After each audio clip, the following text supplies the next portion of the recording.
I've realised since having my assessment and since realising who I am and having a really you kind of have a kind of look back through your life and who you've been your whole life and how your life has gone and all those kind of things. One of my biggest things was that I wanted to please people.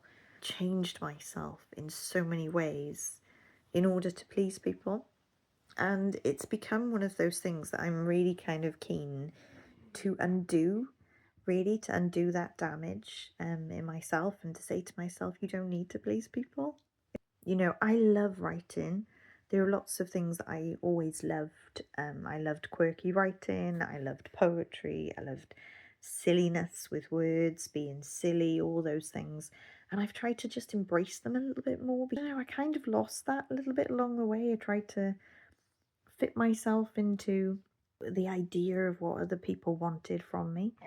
And I took away some of my best things because I didn't write the way they wanted me to write. I kind of stopped writing, and because I didn't, um, kind of look the way they wanted me to look, I kind of got really like desperate to change my looks and all sorts of things. And I think that's the greatest thing about this assessment and this diagnosis for me, is that I'm accepting that I'm who I am and I'm allowed to love the things I love. So I've started to embrace the things I love again and just, I love watching old films. I love the 80s movies.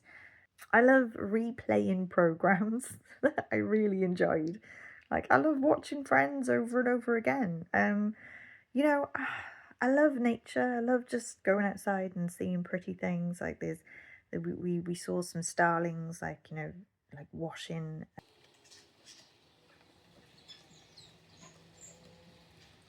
They were in the guttering, and we just loved it. We absolutely loved it. I was there for ages. I loved being in the garden with my grandfather. His quirkiness and the way he used to like make up silly names for things.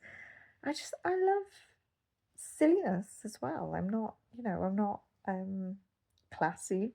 I'm fun. I think part of my masking was just trying to be this like hugely successful, kind of person who could do everything right, and was able to like take on challenges, every single challenge. And that's not really me. I just really enjoy the silliness of life. I really enjoy watching a comedy and having a glass of wine and having a good laugh.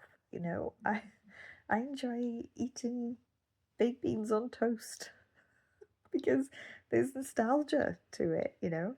Um, it's it's really simple. I think um, I've got to embrace it again. I've got to embrace who I am.